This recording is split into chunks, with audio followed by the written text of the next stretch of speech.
बात करने आया हूँ नीट एस्पिरेंट से और स्पेशली उन स्टूडेंट से जिनके नीट 23 में मार्क्स 400 और 500 के बीच में थे और अब उनको ये चिंता है कैसे अपने मार्क्स को 600 प्लस लेकर जाऊँ, कैसे मैं सिलेक्शन की रेंज में आऊँ। मुझे ऐसा लगता है स्टूडेंट्स की अगर हमें अपने मार्क्स को 400-500 के बीच में से उठा करके सिलेक्शन की रेंज में लेकर जाना है, मतलब 600 प्लस में लेकर जाना है, तो हमें इन कुछ बातों का ध्यान रखना होगा। Self believe is must. पहले आप अपने अंदर ये कॉन्फिडेंस डेवलप करें कि यस आई कैन डू, क्योंकि 150 क्वेश्चन करने का मतलब है 600 मार्क्स। थोड़ा सा रिलैक्स होकर के कूल माइंड में पेपर करें, ओवर एक्साइटमेंट में पेपर नहीं करें। और मैं गारंटी के साथ में कह रहा हूं कि अगर आप एक बार 600 मार्क्स पर आ गए तो आप रॉकेट बन जाओगे, फिर आपको कोई नहीं रोक सकता, आपके सिलेक्शन को कोई नहीं रोक सकता।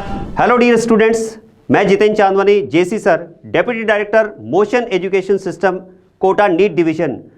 बात करने आया हूं नीट एस्पिरेंट से और स्पेशली उन स्टूडेंट से जिनका ये क्वेश्चन है, what should I do if my marks are stuck between 400 and 500। ऐसे बहुत सारे स्टूडेंट्स हैं जिन्हें नीट 24 देना है और उनके मार्क्स 400 और 500 के बीच में स्टक हो गए हैं।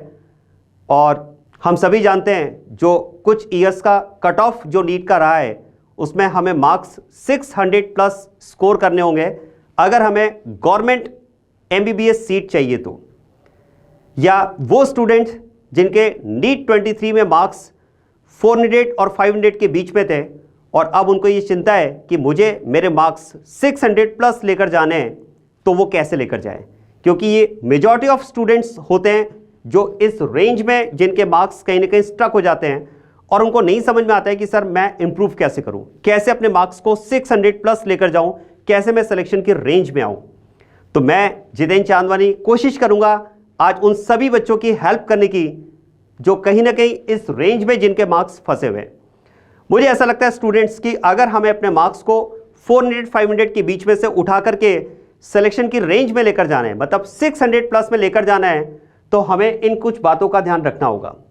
Self belief, analysis of every test paper, eliminate your errors and polish your subject topics. सबसे पहले तो स्टूडेंट्स आपको अपने आप को इस मुश्किल से, इस नेगेटिव थॉट से बाहर निकालना होगा कि अब उससे होगा नहीं। स्टूडेंट्स अगर आप अपने आप से ही हार जाएंगे तो फिर हम दुनिया से कैसे जीतेंगे।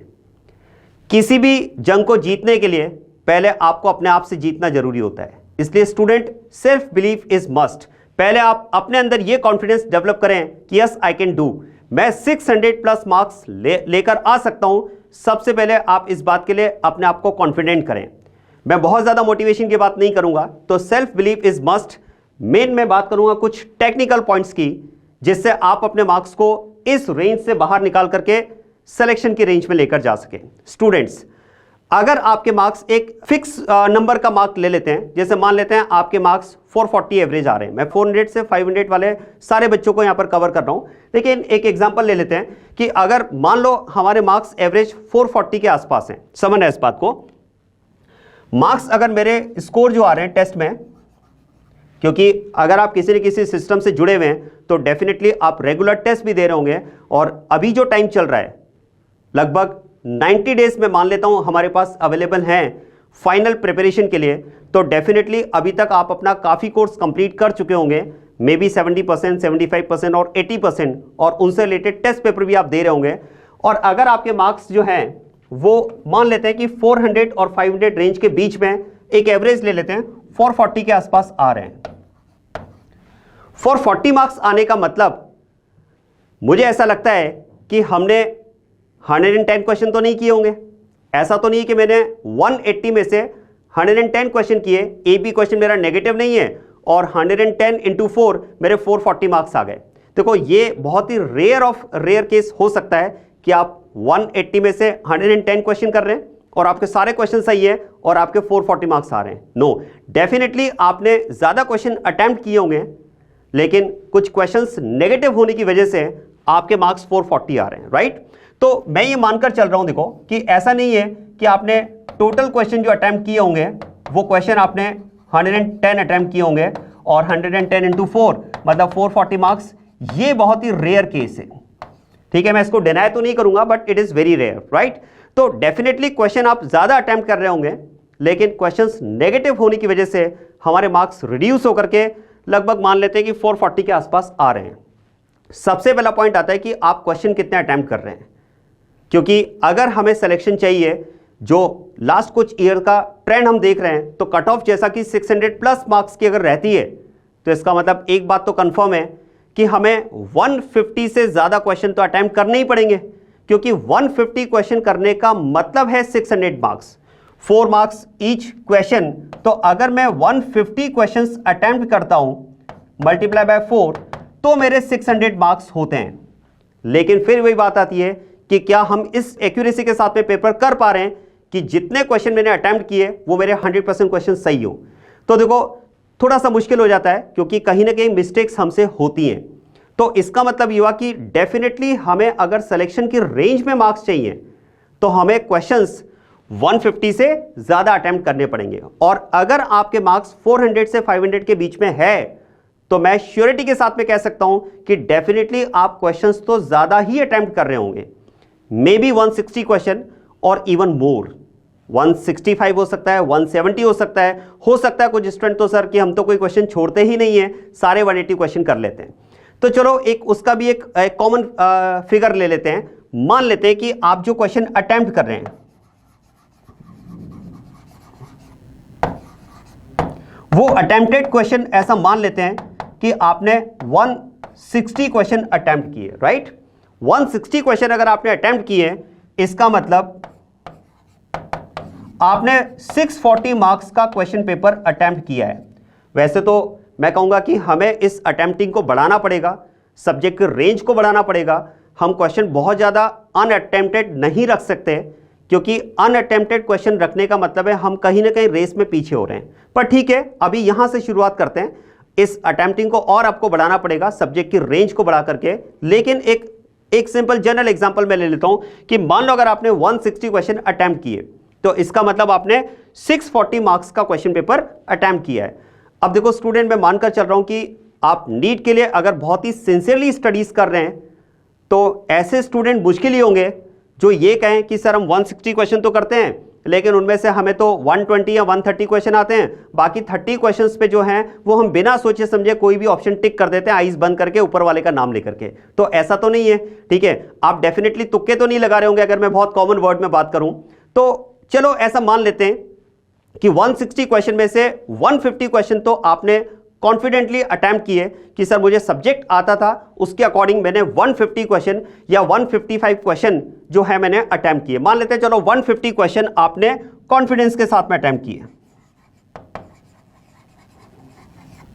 विद कॉन्फिडेंस जो आपने क्वेश्चन अटेम्प्ट किए वो मान लेते हैं आपने 150 क्वेश्चन अटेम्प्ट किए, राइट। 150 क्वेश्चन इंटू 4 मतलब 600 मार्क्स। बाकी क्वेश्चन में मैं मान लेता हूं कि बाकी 10 क्वेश्चन आपने कुछ इस तरह से अटेम्प्ट किए, इस थॉट के साथ में अटेम्प्ट किए कि चलो अगर मेरे कुछ 4-5 क्वेश्चन सही भी हो गए और कुछ 5-7 क्वेश्चन गलत भी हो गए, तो मैं प्लस माइनस करके अगर देखूंगा तो मुझे कहीं ना कहीं लॉस नहीं हो रहा है, कुछ नंबर मेरे बढ़ ही जाएंगे, 3, 4, 5, 7, 10 नंबर जो भी हैं, ठीक है। वो 10 क्वेश्चन मैं अलग कर लेता हूं जिसमें मुझे ऐसा लगता है कि आपको सब्जेक्ट का आइडिया नहीं था, फिर भी आपने अटेम्प्ट कर लिए। बट 150 क्वेश्चन में मानकर चल रहा हूं कि आपने बिल्कुल, आपको सब्जेक्ट का आइडिया रहा होगा, आपको कंसेप्ट का आइडिया रहा होगा, उसके अकॉर्डिंग ही आपने कॉन्फिडेंस के साथ में वो क्वेश्चन अटेम्प्ट किए होंगे। मतलब मैं मानकर चल रहा हूं कि 600 मार्क्स का सिलेबस आपका तैयार था। 40 मार्क्स हम हटा देते हैं कि आपका सिलेबस तैयार नहीं था, फिर भी आपने अटेम्प्ट कर लिए क्योंकि आपको लगा कि मैं 160 एटलीस्ट अटेम्प्ट करूं, तभी तो मैं सिलेक्शन की रेंज में आ पाऊंगा। तो चलो 10 क्वेश्चन अटेम्प्ट करना वो आपकी मजबूरी रही होगी, लेकिन 150 क्वेश्चन तो आपने कॉन्फिडेंस के साथ में अटेम्प्ट किए होंगे। सब्जेक्ट आपको आता होगा, उस सब्जेक्ट को आप डेफिनेटली उस क्वेश्चन को अपने प्रिपेयर्ड टॉपिक से रिलेट कर पा रहे होंगे, तभी आपने वो अटेम्प्ट किए होंगे। लेकिन 600 मार्क्स तो हमारे नहीं आ रहे हैं, हमारे मार्क्स तो कहीं ना कहीं 400 और 500 के बीच में स्टक हो गए हैं। मान लेते हैं कि हमारे मार्क्स 440 आए, इसका मतलब अगर मैं बात करूं कि 600 मार्क्स का सब्जेक्ट मुझे आता है, लेकिन मार्क्स अगर मेरे 440 आए हैं, तो इसका मतलब कहीं ना कहीं मेरे 160 मार्क्स के जो क्वेश्चंस हैं वो मेरे गलत हो गए, ठीक है। 160 मार्क्स जो हैं वो मेरे नेगेटिव में चले गए, ठीक है। अब आप सोचिए कि अगर मुझे 150 क्वेश्चंस का सब्जेक्ट आता है, लेकिन मार्क्स अगर मेरे 440 हैं, तो कई बार स्टूडेंट को ऐसा लगता है कि 440 मार्क्स हैं, मुझे तो सब्जेक्ट ही नहीं आता, मेरा तो सब्जेक्ट ही बिल्कुल वीक है और मैं तो 450-500 के बीच में ही मुझे सब्जेक्ट आता है। ऐसा नहीं है बच्चों, सब्जेक्ट आपको 600 मार्क्स का आता है, लेकिन मार्क्स अगर आप 440 या 400-500 के बीच में स्कोर कर पा रहे हैं, इसका मतलब कहीं ना कहीं हमारा 160 मार्क्स का जो सब्जेक्ट है उसमें पॉलिशिंग की जरूरत है। ऐसा नहीं कि वो सब्जेक्ट आपको आता नहीं है, 160 मार्क्स का टॉपिक भी आपको आता है, लेकिन कहीं ना कहीं कुछ मिस्टेक्स हमसे हो रही हैं। दो तरह की मिस्टेक्स हो सकती हैं, या तो मिस्टेक हमारी सिली मिस्टेक्स हो सकती है या फिर कुछ कंसेप्चुअल एरर हो सकती है। दो तरह की मिस्टेक्स मैं क्या कहूंगा, आपको कहूंगा कि आप टेस्ट पेपर का एनालिसिस करें और ये चेक करें कि जो 160 मार्क्स आपके नेगेटिव में चले गए उनके क्वेश्चंस, उन क्वेश्चंस के गलत होने का रीजन क्या है। दो तरह के रीजंस हो सकते हैं। पहला रीजन हो सकता है कि सिली मिस्टेक हो गई। सिली मिस्टेक में भी अलग अलग रीजंस हो सकते हैं, ठीक है। हमने रीडिंग एरर कर ली, ठीक है, क्वेश्चन को बहुत फास्ट पढ़ा, क्वेश्चन को पूरा नहीं पढ़ा, सारे ऑप्शंस नहीं देखे, वैल्यूज बहुत क्लोज थी, टिक करने में गलती हो गई, या ओएमआर में फिलिंग मिस्टेक हो गई। ये हमारी सब सिली मिस्टेक्स में आती हैं, ठीक है। तो ये क्वेश्चन गलत होने का रीजन हो सकता है। दूसरा क्वेश्चन गलत होने का रीजन हो सकता है कंसेप्चुअल एरर। तो बेटा अगर आपकी सिली मिस्टेक्स हुई हैं, ओएमआर को फिल करने में मिस्टेक हो गई, क्वेश्चन को पढ़ने में मिस्टेक हो गई, जल्दीबाजी में क्वेश्चन किया, ओवर एक्साइटमेंट में पूरा क्वेश्चन नहीं पढ़ा, पहली लाइन देख करके एकदम लगा कि क्वेश्चन तो मैंने किया हुआ है और अकॉर्डिंगली आंसर टिक कर दिया, तो देखो ये स्पॉन्टेनियस एरर्स हैं, इन पर आपको खुद को काम करना पड़ेगा, सेल्फ डिसिप्लिन के साथ में पेपर अटेम्प्ट करना पड़ेगा। थोड़ा सा रिलैक्स होकर के कूल माइंड में पेपर करें, ओवर एक्साइटमेंट में पेपर नहीं करें, क्वेश्चन को पूरा पढ़ें, कीवर्ड्स को अंडरलाइन करें, ऑप्शंस को पूरा पढ़ें। ऑप्शंस अगर बहुत क्लोज वैल्यूज वाले हैं तो अपने आप को अलार्म कर लें, आपके दिमाग में एकदम घंटी बजनी चाहिए कि बहुत क्लोज ऑप्शंस वाले, क्लोज वैल्यूज वाले ऑप्शन है, मतलब कहीं ना कहीं मुझसे कैलकुलेशन में मिस्टेक हो सकती है। कई बार फिजिकल केमिस्ट्री में ऐसे क्वेश्चन आ जाते हैं कि ऑप्शन में आपको दिया हुआ है 0.1, 0.01, 1.0, 10.0, समझ में आ जाना चाहिए कि जो क्वेश्चन देने वाले जो सर हैं, ठीक है, उन्होंने आपसे डेफिनेटली गलती करवाने का उनका इंटेंशन है। तो यहां आपको अलार्म होना पड़ेगा कि टिक करते टाइम हम पॉइंट को ध्यान में रखें कि कहां पर पॉइंट आना चाहिए। तो ये सिली मिस्टेक से बचने के कुछ तरीके हैं। दूसरा आपके मार्क्स नेगेटिव होने का रीजन हो सकता है सब्जेक्ट की वीकनेस। सब्जेक्ट आपको आता है, देखो आता है तभी आपने क्वेश्चन अटेम्प्ट किया। ऐसा नहीं हो सकता कि आपने 160 क्वेश्चन अटेम्प्ट किए, 100 क्वेश्चन के बराबर ही मुझे तो सब्जेक्ट आता था, बाकी 60 तो मैंने आंखें बंद की और ओएमआर फिल कर दी। ऐसा नहीं हो सकता। आपको 160 मार्क्स का सब्जेक्ट आता है, लेकिन या तो सिली मिस्टेक की वजह से मेरे मार्क्स नेगेटिव हो रहे हैं या सब्जेक्ट में मेरी कुछ वीकनेस है। तो सिली मिस्टेक्स को आप सही करो, उनको खत्म करो, एरर्स को एलिमिनेट करो। और सब्जेक्ट की अगर वीकनेस है, आपको लगता है कि 160 में से मेरे 100 मार्क्स के क्वेश्चन ऐसे गलत हो गए जो कहीं ना कहीं मेरी सब्जेक्ट की वीकनेस की वजह से हुए हैं, तो बेटा पहले आपको इस वीकनेस को सही करना पड़ेगा। हमें 640 के अलावा जो 720 का गैप है वो भी हम फिल करेंगे, लेकिन उसको फिल करने का मतलब है मुझे सब्जेक्ट को बहुत अच्छे से पढ़ना पड़ेगा, मुझे जो सब्जेक्ट टॉपिक बिल्कुल भी नहीं आते मुझे उन पर काम करना पड़ेगा। लेकिन एक बात सोचिए बेटा, स्मार्ट स्टडीज तो ये कहती है कि अगर कोई चैप्टर आपको बिल्कुल भी नहीं आता है, उसको स्टार्ट करने से बेटर है कि जो चैप्टर आपको थोड़ा आता है, ठीक है, आप उसके क्वेश्चन अटेम्प्ट करने की हिम्मत करते हैं लेकिन कुछ मिस्टेक्स होती है, तो बेटर है हम पहले उसको पॉलिश करें। तो मुझे ऐसा लगता है कि 650 के बाद का जो गैप है 720 एंड 640 का, ठीक है, मतलब जो आपका 80 मार्क्स का गैप है वो सब्जेक्ट की बाद में हम बात करेंगे, लेकिन पहले 160 मार्क्स का जो सब्जेक्ट है मैं पहले उसको अपने ग्रिप में लूं। और उसको ग्रिप में लेने का तरीका है सब्जेक्ट की पॉलिशिंग। आप अपने टॉपिक्स की पॉलिशिंग करें, पेपर का एनालिसिस करें, आप ये देखें कि मेरा क्वेश्चन क्यों गलत हुआ। अगर किसी सिली मिस्टेक की वजह से गलत हुआ तो आप अपने आप को बोलिए उस टाइम पर कि अब ये मिस्टेक रिपीट नहीं होना चाहिए, बोलिए आप अपने आप से, ताकि नेक्स्ट टाइम जब आप पेपर करें तो वो एरर आपको याद रहे, वो सिली मिस्टेक आपको याद रहे, ताकि वो आप रिपीट ना करें। और अगर मार्क्स आपके नेगेटिव होने का रीजन आपके सब्जेक्ट की वीकनेस है या सब्जेक्ट की आपको टॉपिक की पॉलिशिंग करनी है, तो आप उस पर काम करें।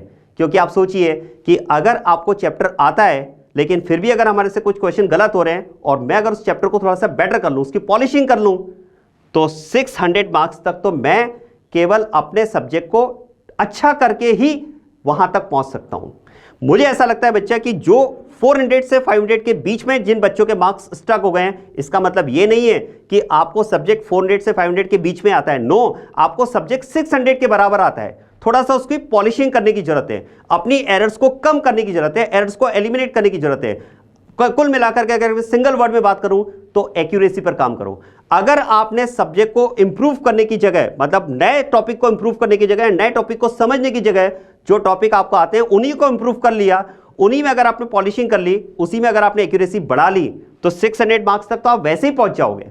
उसके बाद में फिर हमें बाकी के मार्क्स पे काम करना है। तो पहले आप 400 से 500 के बीच में से निकल करके 600 पर आने की कोशिश करो, मतलब उन क्वेश्चंस को सही करने की कोशिश करो जो आपने अटेम्प्ट तो किए, लेकिन either because of silly mistake या because of weakness of topic आपके गलत हो गए। तो पहले उन टॉपिक्स की पॉलिशिंग करके अपने आप को 600 मार्क्स पर लेकर आओ। और मैं गारंटी के साथ में कह रहा हूं कि अगर आप एक बार 600 मार्क्स पर आ गए तो आप रॉकेट बन जाओगे। फिर आपको कोई नहीं रोक सकता, आपके सिलेक्शन को कोई नहीं रोक सकता, क्योंकि इसके बाद में हमारा कॉन्फिडेंस इतना मल्टीपल हो जाता है कि बाकी के टॉपिक्स भी फिर हमें आने लगते हैं। हम कहीं ना कहीं मार्क्स कम होने की वजह से अपने आप को इतना नेगेटिव जोन में ले जाते हैं कि फिर बाकी के टॉपिक्स पढ़ने का हमारा मन नहीं करता है। तो बेटा, नए टॉपिक्स को पढ़ने का डेफिनेटली मन नहीं करेगा, बेटर है, लेकिन हम जिन टॉपिक्स को पढ़ चुके हैं उन्हीं को पहले बेटर करें, उन्हीं को पहले उनकी पॉलिशिंग करें, तो हम 600 मार्क्स तक आ सकते हैं। तो ये एक टेक्निकल बात है जो मैं आपके साथ में इस वीडियो में शेयर करना चाह रहा हूं कि पहले आप 400 से 500 के बीच में जो आपके मार्क्स स्टक हो गए हैं वहां से अपने आप को 600 पर लेकर आइए। और इसके लिए आपको नए टॉपिक पढ़ने की जरूरत नहीं है। जिन टॉपिक के क्वेश्चन आप अटेम्प्ट कर रहे हैं लेकिन वो क्वेश्चंस आपके गलत हो रहे हैं, आप उन्हीं टॉपिक्स में पॉलिशिंग करिए। तो पॉलिशिंग की रिक्वायरमेंट है। तो आप देखो, सबसे पहले सेल्फ बिलीफ, जैसा मैंने आपसे कहा, वो तो बहुत जरूरी है, करना ही पड़ेगा। उसके बाद में एनालाइज योर टेस्ट पेपर, आपने पेपर का एनालिसिस किया और पेपर का एनालिसिस करके फिर आपने चेक किया कि आपके जो क्वेश्चंस गलत हुए उन क्वेश्चंस के गलत होने का रीजन क्या है। क्या उसका रीजन कोई सिली मिस्टेक है या उसका रीजन वीकनेस ऑफ टॉपिक है। अगर सिली मिस्टेक है तो उस पर काम करिए। टॉपिक की वीकनेस है तो जैसा मैंने आपसे कहा, अपनी एरर्स को एलिमिनेट करने के लिए टॉपिक्स की पॉलिशिंग करिए, क्योंकि ऐसा नहीं है कि वो चैप्टर आपको बिल्कुल भी नहीं आता है। वो चैप्टर आपको आता है तभी तो आपने क्वेश्चन अटेम्प्ट किया, लेकिन उस चैप्टर में, उस टॉपिक में आपको पॉलिशिंग की जरूरत है। आप उस पर काम करें तो फिर आप 600 मार्क्स पर इजीली पहुंच जाएंगे। और एक बार आप 600 मार्क्स पर पहुंच गए, उन टॉपिक्स की अगर आपने पॉलिशिंग कर ली, तो अब जो बचे हुए टॉपिक्स हैं, क्योंकि अगर हमें 600 के बाद में 720 तक की जर्नी भी पूरी करनी है, तो जो 120 मार्क्स के टॉपिक्स हैं उन टॉपिक्स को एक बार निकालिए, उसमें इंपॉर्टेंट टॉपिक्स देखिए या ऐसे टॉपिक्स देखिए जिनको आप इजीली ग्रिप में ला सकते हैं या जिन पर काम किया जा सकता है। उसमें आप अपने टीचर्स की हेल्प लीजिए कि सर इन टॉपिक्स में मैं कौन कौन से टॉपिक्स को पहले कंप्लीट करूं, उन पर काम करिए। धीरे धीरे अगर आप इस तरह से टॉपिक का सेग्रीगेशन आगे करके आगे बढ़ेंगे तो आप केवल सिलेक्शन ही नहीं, बहुत अच्छी रैंक भी आप ला सकते हैं। बहुत अच्छी रैंक के साथ में आप नीट को क्रैक कर सकते हैं। तो students, self belief, analysis of paper, eliminate your errors and polish your subject topics, इन पर अगर आप काम करेंगे तो डेफिनेटली आप इस रेंज से बाहर आएंगे और अपने आप को सिलेक्शन की रेंज में ले जाएंगे। आई होप कि ये वीडियो आपको डेफिनेटली हेल्प करेगा। जो मैसेज मैं आपको इसके थ्रू देना चाह रहा हूं वो शायद आपको मिल चुका होगा और आप इस पर काम करेंगे। आगे 600 से ऊपर कैसे जाना है इसके लिए भी हम बात करेंगे एक अलग वीडियो में। तब तक के लिए wish you all the best, best of luck.